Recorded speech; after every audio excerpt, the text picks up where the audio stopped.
Hi guys, welcome back to my channel. I hope you guys are all doing well. If this is your first time, you're most welcome. I hope you subscribe and join the family. So in today's video, I'm going to be sharing with you guys one of my favorite, if not my favorite, DIY hair growth oil. Guys, this recipe definitely works and I highly recommend you give it a try if you want thicker, longer hair. Now, if you don't want thick hair, please do not try this because your hair is going to be growing like weeds, okay? So if that sounds like something you'd be interested in, please stick around to the end of this video and don't forget to subscribe.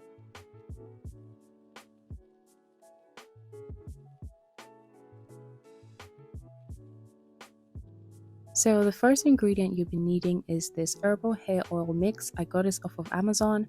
I will link every product in the description box so you can purchase them by yourself. Now this has 18 herbs. It has Indian herbs, and if you guys know anything about Ayurvedic treatment, it comes from India. So it's definitely a powerhouse mix, guys. And next we have rosemary. I don't need to talk much about this. Everyone knows that rosemary promotes hair growth, it strengthens the hair, and treats dandruff. There's actually been studies that prove that rosemary improves hair growth. So highly recommend you include this product. Next we have horsetail. Now, not many people talk about horsetail, but it has a bunch of benefits that includes improves hair growth, reduces dandruff, it regulates the hair growth cycle, improves cell turnover, and just basically promotes healthy hair in general. Next, we have black seeds. Now, black seeds are great because they are antioxidant, anti-inflammatory, and it reduces hair fall. And next, we have a moringa leaf powder. You guys already know moringa is definitely one Ayurvedic herb that I really do love. It promotes hair growth, and improves the health of your scalp, which in turn makes your hair grow. Next, we have amla. Amla is another great Indian herb that is good for hair growth. Next, we have brahmin. This also helps with the health of your scalp and just makes your hair extra thick, very shiny, all of that jazz. Next, we have fenugreek. Now, fenugreek is another very popular ingredient when it comes to hair growth and natural hair community, so I don't need to speak much about this. You guys already know the drill, okay? Next, for the oils, I'm using very light carrier oils because I have low porosity hair. And I don't want to use heavy oils that would just sit on my scalp. So you can use any oil that your hair likes, but my hair likes extra virgin olive oil. It likes sweet almond oil. Sweet almond oil is great for penetration. Also grapeseed oil as well. I'm using organic black castor oil. I'm using avocado oil and jojoba oil. Now I didn't include coconut oil because my hair does not like coconut oil, but if your hair likes it, then please by all means include it. You want to make sure you are getting organic oils, and you know, if it's not organic, you can get cold pressed as well. I think that's organic as well, but make sure it says cold pressed or organic or all natural, all of that jazz, okay? Jojoba oil is another amazing hair oil, guys. I highly recommend you include it. It's quite pricey, but it is amazing, okay? So next, to mix all these ingredients, you're going to use a mason jar. I'm using this humongous mason jar because I'm making this oil that will last for about 6 months. I'm basically pouring all the herbal hair mix into the jar. It has a ton of ingredients, guys. It has hibiscus, it has a lot, okay? And next, I'm using about a cup of rosemary, about half a cup of horsetail, and then about, I think, half a cup of black seeds. I went ahead to blend it just so that it's easier to infuse into the oils, so it's now in a powder form. And next, I added a tablespoon of amla, a tablespoon of brahmin, 2 tablespoons of moringa powder, and I forgot to mention I also added cloves, guys. Like, I am 50-50 about cloves. A lot of people love it and swear by it. I haven't really used it because my hair is protein sensitive, which cloves really dries your hair out if it's protein sensitive. So I just added 1 tablespoon to be on the safe side.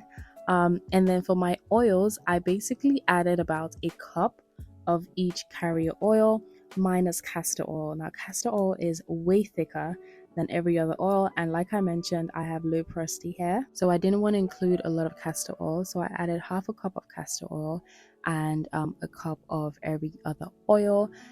After adding the oils, I basically gave the herbs like a good mix just to kind of figure out what I'm working with. Because you want to make sure that there's enough oil to really like soak up the herbs and all of that jazz. So once I gave it a good mix, I realized that obviously I needed more oils, so I went ahead to top it up.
So once that was done and all the herbs were submerged into the oil, I gave it a good shake. This is the only time I'm gonna shake it this much because I'm not gonna shake it whilst I'm letting the herbs infuse. Now you don't have to store this for as long as I did. You can actually just do the double boiler method, which is putting the mason jar in hot water and just letting it sit for about a couple of minutes. But I wanted to be old school, so I kept it in a cool dry place that was very dark for about 2 weeks. And as you guys can see, the oil is super dark, which means it's very potent. Now I didn't shake or stir or do anything to the mix whilst it was sitting because I just didn't want the powdered ingredients to, like, be all up in there. So yeah, you're gonna need an empty applicator bottle and also a new wig cap because you're going to strain the mixture. Please make sure the wig cap is new, guys. You don't want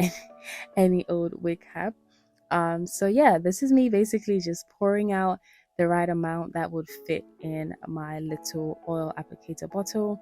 And after that, I am not squeezing the wig cap, guys, because like I mentioned, all the powdered ingredients could seep through, and you really don't want that on your scalp. So I'm just gently squeezing, just so I can get all the oil that I need. And after that, I'm transferring the herbs back into the mason jar, and I'm gonna add some more oils in there because, like I mentioned, I'm gonna be using this oil mix for about 6 months. So you want to make sure you're adding more oils just so that your herbs have enough oil to, soak up, right? So yeah, this is me transferring it into a glass bottle. Please store it in a glass bottle. If you have a dark glass bottle, that will be perfect. But if you don't, then just store it in a glass bottle and just like store it in a cool, dark place, because light sometimes could affect the oil.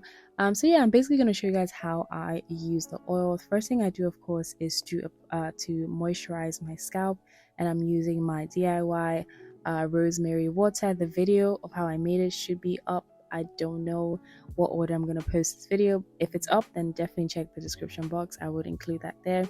So after doing that, I'm going to go in with the oils to seal in the moisture. So I'm going to be using the oil 2 or 3 times per week. I don't recommend using it every day because you really do not need it, but 2 to 3 times per week is perfect. I totally forgot to mention, guys, but I also included some tea tree oil and some peppermint oil to the dark applicator glass bottle. Tea tree oil is great for your scalp. It helps with dandruff and just promotes scalp health in general.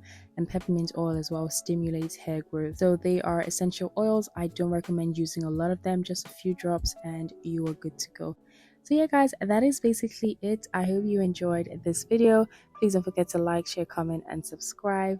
Thank you, guys. I hope to see you in my next video. God bless. Bye, guys.